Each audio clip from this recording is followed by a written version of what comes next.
사도행전 14장 19절에서 26절까지의 말씀을 함께 보겠습니다.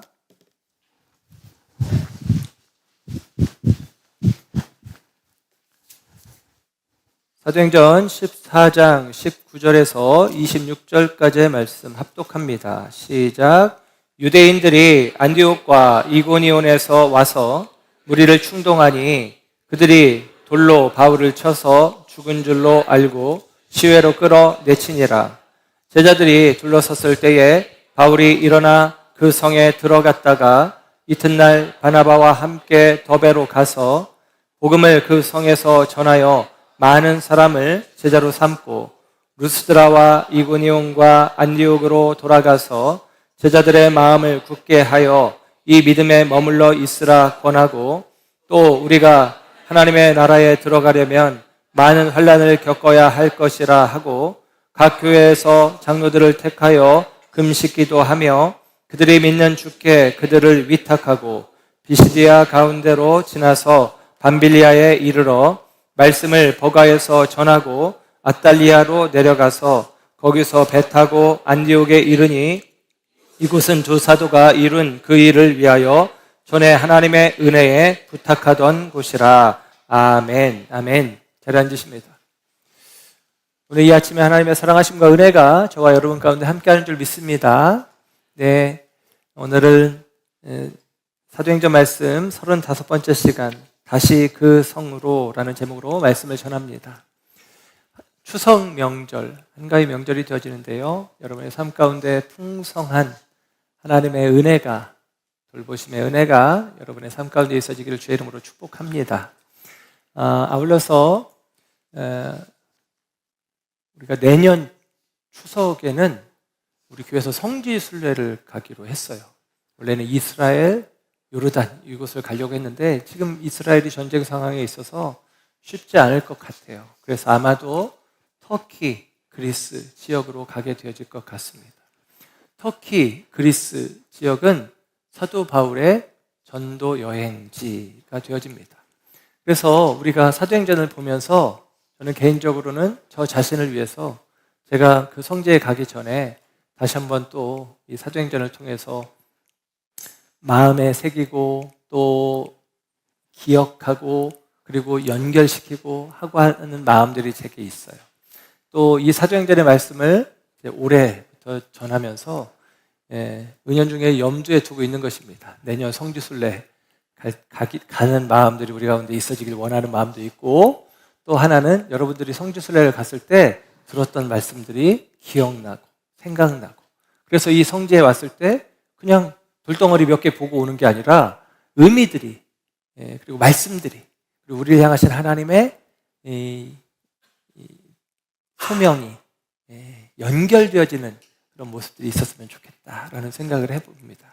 그래서 여러분 말씀도 듣고, 내년 추석인데, 광고 같은 설교가 내년 추석인데 한번 도전하셔서 함께 하실 수 있는 기회들이 되었으면 좋겠습니다. 아마 다음 주에나 광고가 구체적으로 나가지 않을까라는 생각을 해봅니다. 우리는 사도행전의 말씀을 살피고 있습니다. 추석 명절이어도 그냥 사도행전의 말씀을 살핍니다. 우리가 지난 시간에 봤던 내용은 바울이 루스드라라고 하는 성에 가서 그곳에서 사람들 가운데 복음을 전했고, 루스드라 성 사람들은 안진뱅이를 태어날 때부터 한 번도 걸어보지 못한 안진뱅이를 일으키는 바울의 기적을 보고 깜짝 놀라며 바울의 복음을 받아들일 뿐만 아니라 바울을 향하여 바나바를 향하여, 바나바가 어른이고 풍채가 좋아서인지 바나바에게는 제우스라고, 그리고 바울에게는 헤르메스라고 이 그리스의 신들의 이름을 붙이면서 그들을 경배하려고 합니다. 제사하려고 합니다. 그때에 바울이 그런 이야기를 했죠. 우리도 당신들과 같은 성정을 가진 사람에 불과하다.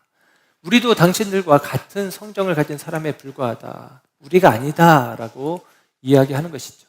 내가 아니라 내 안에 그리스도, 내가 아니라 내가 너희에게 전하는 바 복음 안에 담겨진 예수 그리스도, 그분의 이름 안에서 되어진 일이고, 하나님께서 그분의 이름을 통해서, 예수의 이름을 통해서 우리 가운데 이루시는 일들이다라고 분명하게 선언하고 선포하게 되어집니다. 그래서 여러분, 그렇게 겸손하게 자신을 낮추며 하나님의 뜻을 온전히 드러내는 바울과 바나바를 보게 됩니다. 그런데 오늘 본문의 이야기는 그 루스드라 성에서 있었던 또 다른 일을 이야기를 해주고 있는데요. 오늘 본문 19절의 말씀부터 우리가 읽었는데요. 19절의 말씀을 보면 유대인들이 안디옥과 이고니온에서 와서 무리를 충동하여서 그 충동되어진 무리가 돌을 들어서 바울 일행에게 돌을 던졌다라고 이야기를 해주고 있습니다. 여러분, 비시디아 안디옥에서 이고니온까지 180km, 이고니온에서 루스드라까지 45km. 여러분, 꽤 먼 곳이에요. 그 먼 곳에서 굳이 유대인들이 자기들 지역에서 이제 복음을 전했었잖아요. 비시디아 안디옥에서 복음을 전했을 때 그들이 복음을 받아들이는 사람들도 있었지만 유대인들이 불편한 마음을 가지고 귀부인들을 그리고 이 귀족들을 충동질해서 바울을 박해합니다. 그래서 바울이 어쩔 수 없이 이 비시디아 안디옥에서 이고니온이라는 곳으로 옮겨갔어요. 거기가 꽤 큰 도시였거든요. 근데 이고니온에서도 복음을 전하는데 그곳에서도 마찬가지로 박해하는 일들이 있었던 것입니다. 그래서 루스드라 성으로 왔단 말이죠. 루스드라 성은 유대인들이 거의 없는 지역입니다. 그래서 그곳에서는 박해가 없을 것으로 예상을 했는데 유대인들이 거기까지 따라와서 바울을 사람들을 충동질하고 바울을 향해서 돌을 던지도록 유도하고 있는 것이죠. 마치도 바울이 이 복음 전하는 순간순간 자기 자신을 돌아보게 하는 일들이 계속 오버랩됩니다. 바울이 예수 믿는 사람들을 잡기 위해서 예루살렘에서 다메섹까지 그 먼 길을 달려가잖아요. 그런 그릇된 열심들이 바울 자신에게만이 아니라 하나님을 믿는다 하면서도 하나님의 뜻을 알지 못하고 그리스도와 하나님의 약속이라는 사실을 알지 못하는 수많은 사람들이 이 그리스도의 복음이 전해지는 것을 방해하고 박해하는 일들이 있었다라는 것을 다시 한번 확인해 봅니다. 특별히 이 루스드라에는 회당이 없었고 유대인들이 거의 없었어요. 그렇기 때문에 사실은 유대인들이 와서 바울을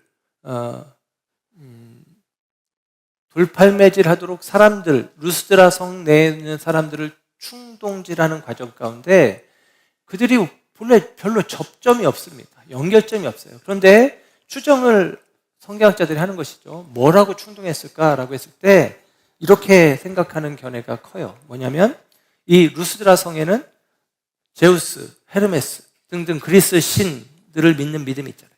그 신들을 믿는 데는 늘 신상들이 있거든요. 사도행전 19장에 보면 에베소라는 지역에 갔을 때에 이 은장색이라고 하고 이 에베소는 아테미라고 하는 여신의 신전이 굉장히 큽니다. 그 신전의 신상들을 만들어서 파는 데메드리오라는 사람이 있었는데 이 데메드리오라는 사람이 사람들을 충동하는 거예요. 뭐라고 충동하냐면 우리가 우상을 만들어서 팔면서 이것 때문에 우리가 막대한 이익을 취했었는데 바울이 와가지고 하나님 외에는 신이 없다라고 이야기하니 이 우상이 안 팔린다. 이거 우리 경제적으로 큰 타격을 입었다. 바울을 가만두면 안 된다. 그러면서 바울을 고발하는 일들이 있거든요. 저는 이 루스드라에서도 비슷한 일이 벌어졌을 것이라고 짐작하는 것이 타당한 것 같아요. 왜냐하면 이 유대인들과 루스드라에 있는 헬라인들은 별로 연결점이 없어요. 근데 여러분, 연결점이 없는 그들이 소위 말하면 전혀 다른 사람들이 함께 뜻을 합칠 때는 그런 것을 이른바 이합집산이라고 하는데 그 이합집산하는 현상들이 있을 때는 대개 다 이권이 걸려 있는 것입니다. 자기 이익에 충실하게 반응하는 거죠. 자기 배를 불리는 일이라면 누구하고도 손을 잡는 경우들이 많이 있단 말입니다. 결과적으로 지금 이 루스드라 성내의 사람들이 유대인들의 이야기를 듣고 자신들에게서 놀라운 기적을 행했기에 그를 향해서 제우스다, 헤르메스다 라고 그들을 경배할 것처럼까지 했던 사람들이 그렇게 바울에게 대하여 놀라운 생각을 품었던 사람들이 얼마 지나지 않아서 바울을 향해서 돌을 던지는 일을 행하고 있다라고 하는 사실이죠. 참 안타까운 모습입니다. 그리고 그를 돌로 쳐서 19절의 말씀을 보니 돌로 바울을 쳐서 죽은 줄로 알았다는 거예요. 돌로 쳐서 죽은 줄로 알았다. 바꿔 말하면 죽을 죽이려는 의도를 가지고 돌로 친 것입니다. 그냥 돌로 몇 대 던져서 겁먹고 도망가겠지가 아니라, 그래? 이놈이 우리의 이익을 다 빼앗는 자, 상실케 하는 자라는 생각에 험한 마음을 품고 돌을 던져서 그를 죽였단 말이에요. 그리고 사람들은 죽은 줄로 알았습니다. 그래서 본문 이어지는 말씀을 보면 죽은 줄로 알고 시외로 끌어내치니라, 그렇게 이야기합니다. 죽은 줄로 알고 성 밖으로 끌어다가 질질 끌어다가 성 밖에 그냥 던져주었다라고 하는 사실이죠. 여러분, 이때 20절의 말씀을 보면 제자들이 등장합니다. 여기서 말하는 제자들은 루스드라 성에서 바울이 전한 복음을 듣고 예수 믿기로 결정한 사람들이에요. 그러니까 바울은 이 루스드라 성에서 좀 오랫동안 머물면서 복음을 전했단 말입니다. 그리고 복음을 전하는 사이에 놀라운 기적도 있었고, 그 일로 말미암아 바울의 복음을 받아들인 사람들이 많이 있었단 말이죠. 제자들이 있었단 말입니다. 그런데 여러분, 본문 속에서 이 제자들이 죽은 줄로 여겨진 바울을 둘러싸고 서 있습니다. 그런데 그 사이에 바울이 툴툴 털고 일어나는 거예요. 여기서 먼저 생각해 볼 것은 이 제자들이 어떻습니까? 이 제자들은 바울을 향해서 루스드라 성 사람들이 돌을 들 때에 기록되지는 않았지만 아쉽지만 그들은 그 돌 드는 사람들에게 대하여 바울을 변호하지 않았어요. 침묵하였습니다. 사실 이런 침묵은 비겁한 침묵이라고 하죠. 그들은 예수 믿는 믿음이 있었지만 아직은 열이기 때문인지 그 바울을 향해서 혈기등등하여 일어서는 사람들을 막아서지 못하는 연약함이 있었다라고 볼 수 있습니다. 아쉬운 것은 알 수는 없어요. 성경에 기록되지 않았으니까 알 수는 없어요. 바나바는 어땠을까? 바나바도 같이 돌을 맞았을까? 기록하지 않은 거 보니까 모릅니다. 바나바가 이 바울을 향해서 돌을 던질 때 말렸을까? 어쩌면 바나바도 침묵했을지 모르겠어요. 바나바가 바울이 돌을 맞는 그 순간 그 자리에 없었나? 저는 그렇게 그냥 해석하고 싶습니다. 그러니까 그랬겠지. 만약에 바나바도 거기 있었으면 함께 돌을 맞았을 거야, 이런 생각이 들기도 합니다. 그런데 중요한 것은 바울만 돌이 맞았다는 기록이 있습니다. 그리고 그 사실은 다 알 수 없지만 여러분, 우리가 신앙생활하면서 우리가 얼마나 연약한 존재인지는 이런 경우가 나타나는 거죠. 환난 앞에서 우리가 그 환난을 감당하지도 못할 뿐만 아니라 환난 당하는 자를 덮어서 그를 품어주지도 못하는 연약함. 왜 나한테도 그 어려움이, 환난이, 그 박해가 이어질까 하는 두려움들이 우리 가운데 있다는 말이죠. 그만큼이나 우리는 연약한 인생들이다라는 사실입니다. 이 루스드라에 있는 제자들, 그들은 제자들이라는 이름을 가지고 있지만 진정한 제자의 모습으로는 아직 세워지지 않았음을 우리는 확인해 볼 수 있습니다. 그러나 여러분, 이 과정 속에서 바울이 오늘 본문 20절의 말씀을 보면 죽은 줄 알고 내다버렸던 바울이 자신을 아마도 장례식을 치르기 위해서 제자들이, 믿는 자들이 왔을 텐데 그들 사이에서 벌떡 일어서는 것입니다. 여러분, 바울이 일어서서 어떻게 하느냐? 다시 그 성 안으로 들어갔다. 다시 루스드라로 들어갔다라고 이야기합니다. 여러분, 이 과정을 통해서 이 별 볼 일 없는 제자들 가운데 정말로 바울의 일생 순간 늘 바울과 함께하며 바울이 가장 아끼고 사랑했던 제자 디모데가 사실은 이 과정에서 생깁니다. 나중에 2차 전도 여행에 대한 기록이 사도행전 16장에 기록되는데 사도행전 16장 1절 말씀을 보면 이렇게 기록이 됩니다. 2차 전도 여행의 시작이에요. 바울이 더베와 루스드라에도 이름에 거기 디모데라 하는 제자가 있으니 그 어머니는 믿는 여대 여자요 아버지는 헬라인이라. 거기에 루스드라에 2차 전도 여행 때 다시 갔는데 거기에 누가 있었다고요? 디모데라는 제자가 있었단 말이에요. 디모데 전서, 디모데 후서, 바울의 아들 같은 제자 디모데에게 남겨진 서신입니다. 그 위대한 디모데가 이 루스드라 성에 있었던 이 이름 없는 제자들 무리 가운데 있었는데 그 바울의 모습을 보고 참된 제자로 세워지는 과정들이 있었다라는 것을 볼 수가 있습니다. 바울은 죽었어요. 죽은 듯 했어요. 죽은 듯 했는지 죽었는지 사실 정확하게 알 수가 없습니다. 아마도 바울이 돌에 맞아서 실신을 했는지 혹은 정말로 죽었는지 알 수는 없지만 이 바울이 일어나서 여기서 보면 일어나 그 성회에 들어갔다. 일어나라고 하는 이 말이 헬라 말로는 아니스테미라고 하는 말이에요. 이 아니스테미라고 하는 말은 자동사로 쓰이기도 하고 타동사로 쓰이기도 하는 이중적인 표현입니다. 그러니까 일어선다라는 말도 되고 일으켜진다라는 말도 되는 거예요. 일어선다, 일으켜진다라는 말도 되는 것이죠. 그래서 스스로 일어섰다라고 표현할 수도 있지만 타동사로 해석이 되면 어떻게 돼요? 일으켜졌다라는 거예요. 일으켜졌다라고 하는 표현으로 쓰여지는 것이 예수님에게 쓰여집니다. 예수님이 마태복음 20장 17절 18절 말씀 가운데 순환 예고, 세 번째 순환 예고에서 이런 말씀을 합니다.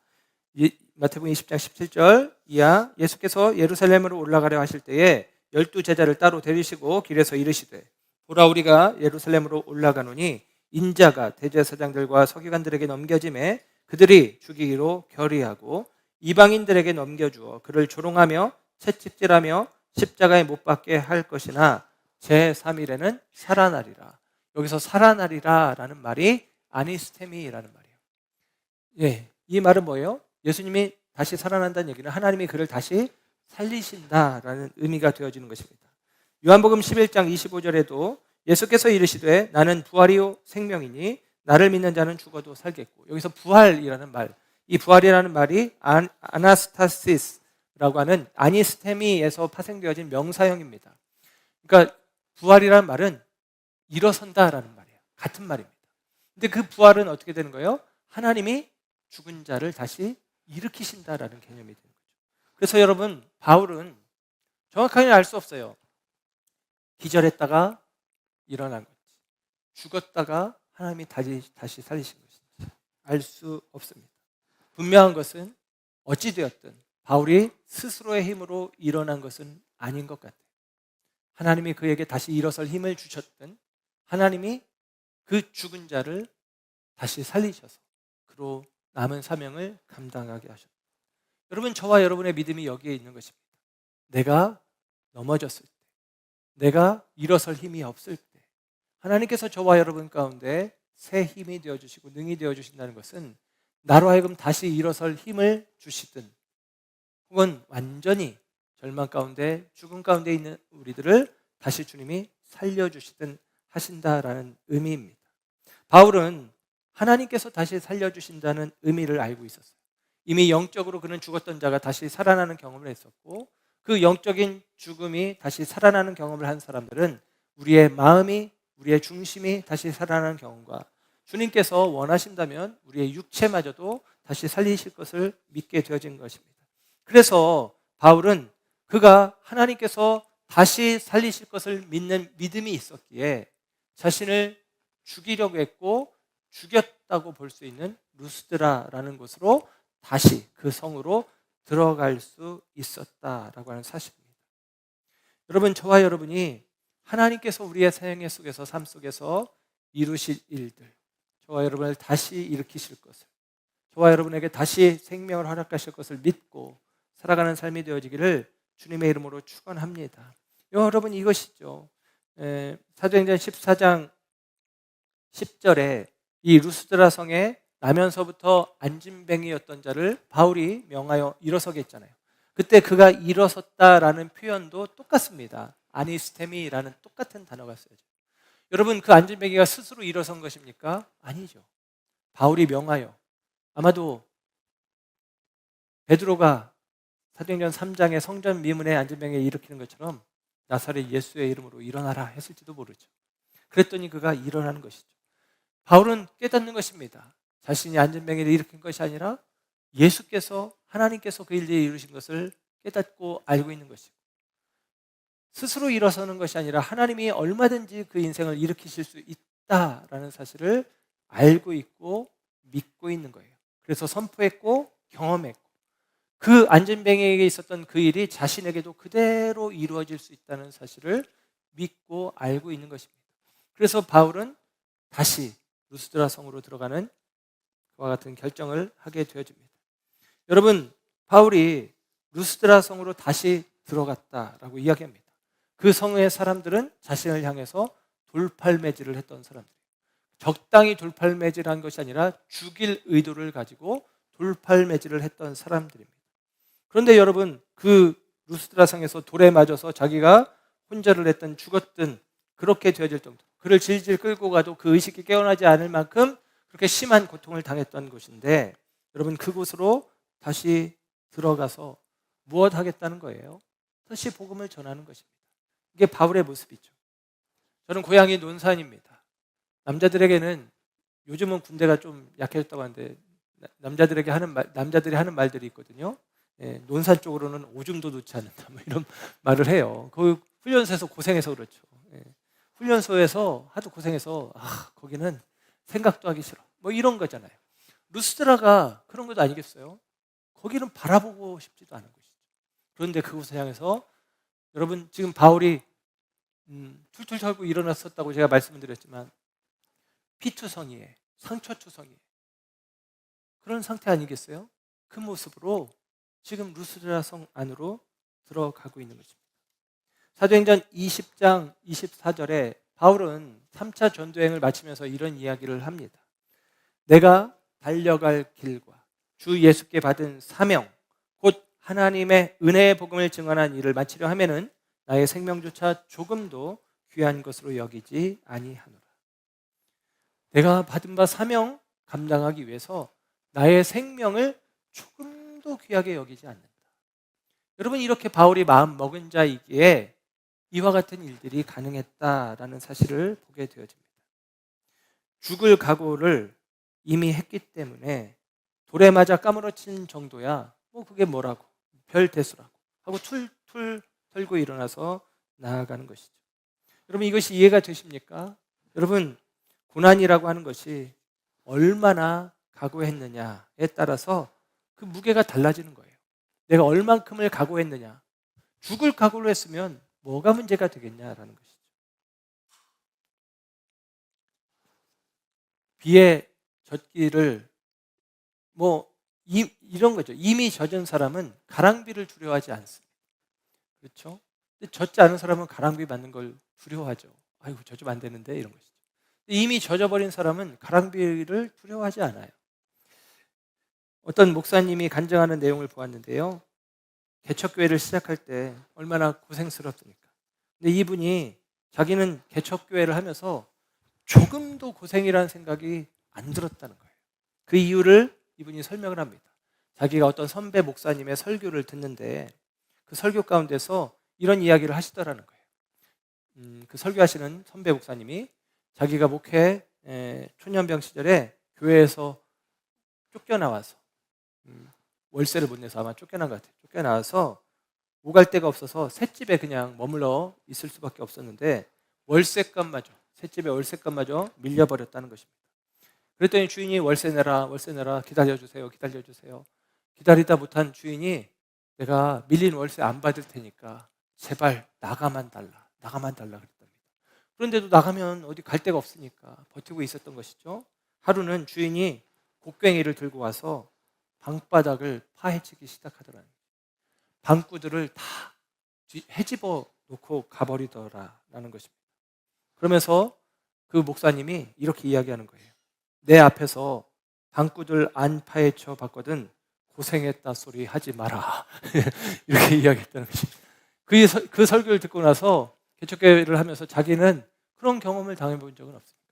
저도 개척교회 하면서 고생할 각오를 하긴 했거든요. 한 번도 돈이 없어서 굶어보진 않았어요. 정말 가난했거든요. 그렇다고 해서 한 번도 돈이 없어서 굶어본 적은 없었던 것 같아요.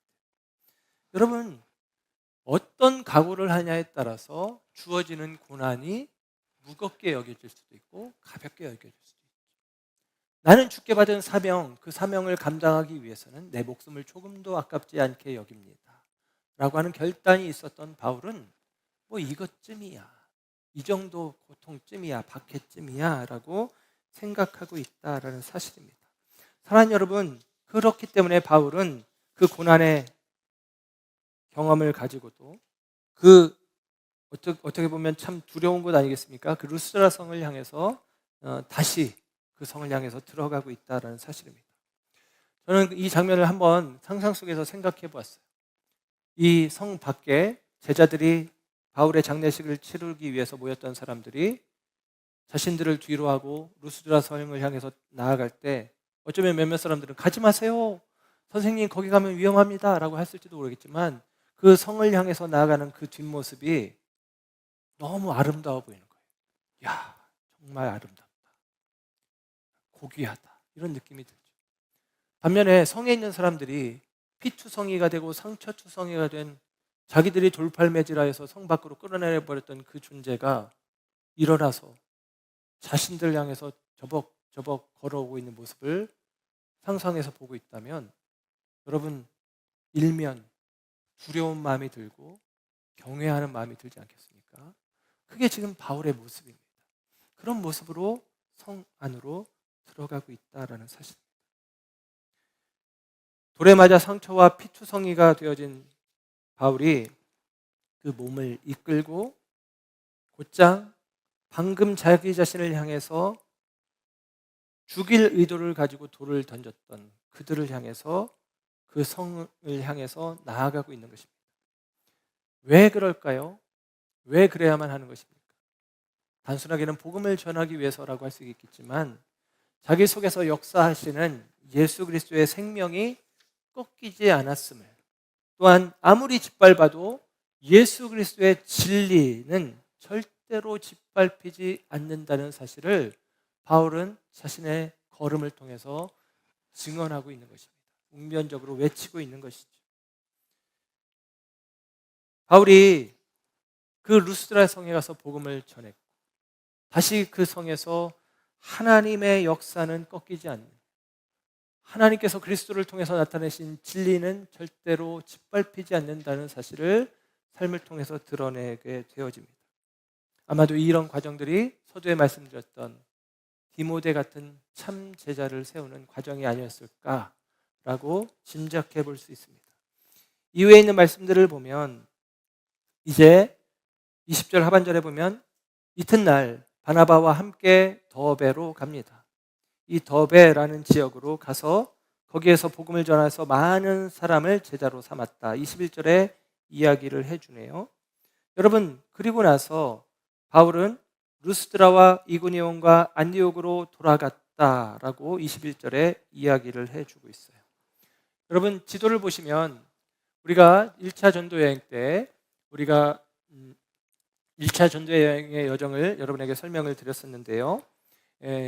수리아 안디옥에서 출발해서 실루기아 항에 들렀다가 구브로라는 섬에 가서 거기서 터키 남부 지역인 이 남부 해안 지역인 밤빌리아 지역의 버가라는 곳으로 갑니다.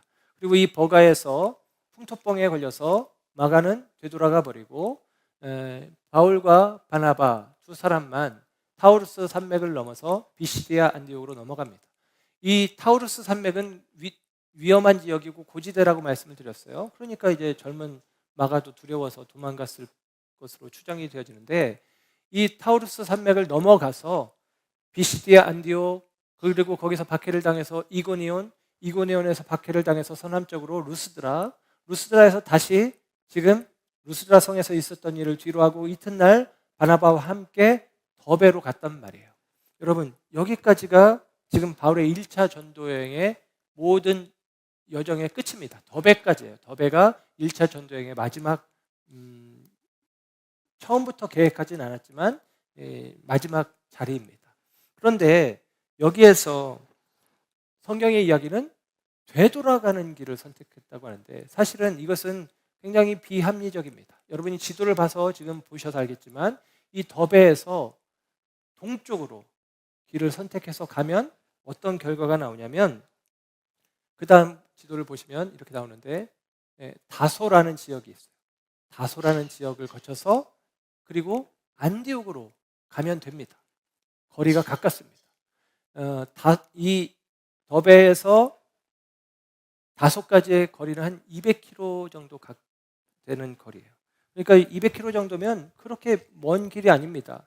그러니까 이 비시디아 안디옥에서 온 사람들이 생각해 보면 그렇게 먼 거리가 아니에요.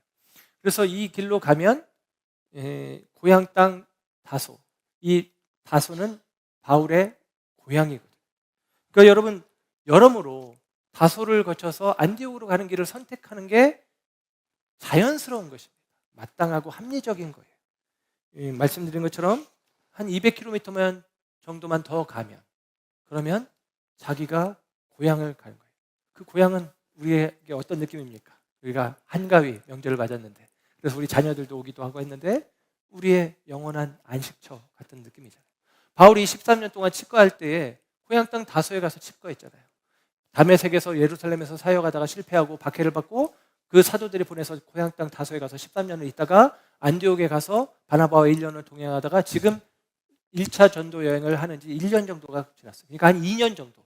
그리고 2년여의 시간 동안에 바울이 얼마나 지치고 힘든 시간을 보냈겠습니까? 그렇다면 여기 고향이 가까운데 내가 거기 가서 좀 쉬어야 되겠다, 가족들에게 좀 돌봄을 받아야 되겠다라고 충분히 생각할 수 있습니다. 그런데 바울은 그런 선택을 하지 않았다는 거예요. 그리고 안디옥으로 가는 데 있어서 이 길이 최단거리예요. 가장 최단거리입니다. 지도를 봐서 아시겠지만 단거리잖아요. 그리고 2차 전도여행 때는 안디옥에서 다소를 지나서 이 더베라는 지역부터 가요. 그러니까 여러분 2차 전도여행의 여정이기도 해요. 그러니까 이 길로 가면 좋은 것이죠. 더군다나 그가 되돌아갈 때는 어떤 현상들이 벌어집니까? 되돌아가면 다시 전에 자신을 박해했던 지역들을 만나는 거예요. 그래서 되돌아가는 길을 선택하거든요. 되돌아가는 길을 선택하면 더베, 루스드라, 이고니온, 안디옥, 이 길들을, 이 성읍들을 만납니다. 이 성읍들은 뭐예요? 바울을 박해하는 자들이 있는 것입니다. 바울이 위험을 감수하고 그 길을 되돌아가고 있다라고 하는 사실이죠. 여러분, 왜 그렇게 하는 것입니까? 우리 성경의 말씀을 볼까요? 22절에 이렇게 기록합니다. 제자들의 마음을 굳게 하여 이 믿음에 머물러 있으라 권하고, 그런 것입니다. 왜 되돌아가느냐? 제자들의 마음을 굳게 하여, 제자들의 마음을 굳게 하려고. 여러분, 여기서 굳게 한다라는 말은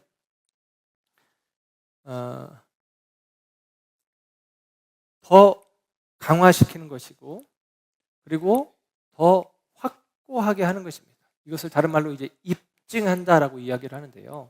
그 제자들의 믿음을 입증하는 과정이 되는 것입니다. 이 입증한다는 말을 다른 말로 성경에서는 연단이라고 이야기해요.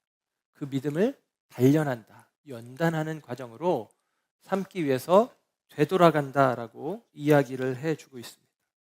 그래서 복음을 받아들인 제자들의 믿음이 더욱더 굳건해야 되겠다라는 생각을 했기 때문에 바울은 되돌아가면서 자신이 복음 전했을 때 그 복음을 받아들였던 사람들의 마음을 더 단단하게 하려고, 연단하려고 그들에게 나아가고 있음을 이야기해주고 있습니다.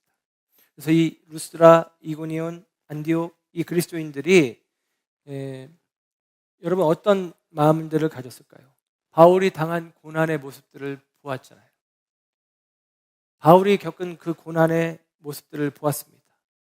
사람들에게 박해받고 쫓겨가는 모습을 보았고, 심지어는 돌팔매질 당해서 죽게 되어지는 상황, 시체처럼 질질 끌려가는 모습도 보았단 말입니다.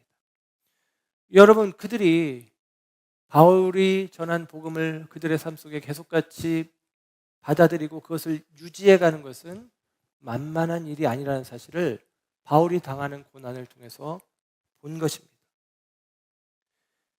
험한 세상 속에서 그리스도인으로 살아간다는 것이 얼마나 두려운 일인지를 바울을 통해서 그들은 확인하게 되어진 것입니다. 그런데 다시는 보지 못할 것 같았던 바울이 애써 그들을 다시 찾아오는 것입니다. 바울을 보면서 그들은 그 믿음을 더 굳건히 할 수 있었다라고 하는 사실이죠. 그 모든 고난과 박해를 견디고도 이렇게 우리 가운데 오는 바울을 보면서 믿음이란 저런 거구나. 믿음은 다른 것이 아니라 오늘 본문에도 표현하잖아요. 그들의 이렇게 표현합니다. 마음을 굳게 하는 것입니다. 하나님 앞에서 믿는 자의 마음이 얼마나 굳건한 마음인지, 얼마나 흔들리지 않는 마음인지를 바울의 생애를 통해서 그들이 간접적으로 경험하고 확인합니다. 그러면서 그들도 똑같은 마음을 품는 것이죠. 하나님을 믿는 자들이 어떠한 마음을 가져야 되는지, 환난과 박해 가운데 세상의 풍파와 세상의 거절과 세상의 그 모든 외면 가운데서 하나님을 향하여 믿음을 갖는다는 것, 예수 그리스도를 믿는 믿음을 가졌다는 것이 어떤 것인지를 분명히 확인하게 되어지고 그 확인하는 자리에서 그들의 믿음이 견고해진다라는 사실이죠. 여러분, 바울은 제자들의 마음을 굳건히 세워야만 했습니다. 왜냐하면 22절에 바울 자신도 이야기하잖아요. 22절 하반절이죠. 우리가 하나님의 나라에 들어가려면 많은 환난을 겪어야 할 것이라. 우리가 하나님 나라에 들어가려면 많은 환난을 겪어야 할 것이다 라고 이야기를 해줍니다. 많은 환난이 있다라는 사실이죠. 마태복음 24장 9절에 예수님이 이렇게 말씀하십니다. 그때에 사람들이 너희를 환난에 넘겨주겠으며 너희를 죽이리니 너희가 내 이름 때문에 모든 민족에게 미움을 받으리라. 아멘. 너희는 제자들을 이야기하죠. 제자들 향해서 이야기합니다. 많은 사람들이 너희를 환난 가운데 넘겨줄 것이고 너희는 내 이름을 인하여서 내 이름 때문에 많은 환난을 겪게 될 거야 라고 이야기합니다. 바울은 훗날 이 루스드라 성에서 얻게 되어진 제자 디모데에게 이런 글을 남깁니다. 디모데 후서 3장 12절입니다. 무릇 그리스도 예수 안에서 경건하게 살고자 하는 자는 박해를 받으리라. 아멘. 여러분, 신앙의 길이라는 것이 그렇다는 거예요. 믿음의 길은 그렇다는 것입니다. 박해는 우리 가운데 있다는 거예요. 핍박은 우리 가운데 있다는 거예요. 많은 환난을 겪어야만 하나님 나라에 들어갈 수 있다라고 이야기하는 것입니다. 어쩌면 저와 여러분이 기억해야 될 것이 이 이야기인 것 같습니다. 우리가 예수 믿는다는 사실은 많은 박해를 받는다라고 하는 사실이죠. 그렇기 때문에 우리에게 필요한 것은 무엇이냐? 우리의 마음을 굳건히 하는 것입니다. 흔들리지 않도록, 두려워서 물러서지 않고 넘어지지 않도록 우리의 마음을 굳건히 해야 한다는 사실입니다. 누구나 자기만의 십자가는 있습니다. 누구나 자기만의 십자가는 주어집니다. 문제는 그 길에서 넘어지는 자가 있고 혹은 이기는 자가 있다라는 사실입니다. 원합니다. 우리 비전의 지체들이 여러분의 십자가의 길에서 넘어지지 마시기를 주님의 이름으로 부탁드리고 이기는 자가 되기를 주님의 이름으로 축복합니다. 예수님은 고난을 앞에 두고 있는 제자들을 향해서 이렇게 그들을 위로하시고 권면하시고 축복하셨습니다. 이 말씀으로 오늘 말씀을 가름합니다. 요한복음 16장 33절. 이것을 너희에게 이르는 것은 너희로 내 안에서 평안을 누리게 하려 함이라. 세상에서는 너희가 환난을 당하나 담대하라. 내가 세상을 이기었노라. 아멘. 담대하라. 내가 세상을 이기었노라. 기도하겠습니다.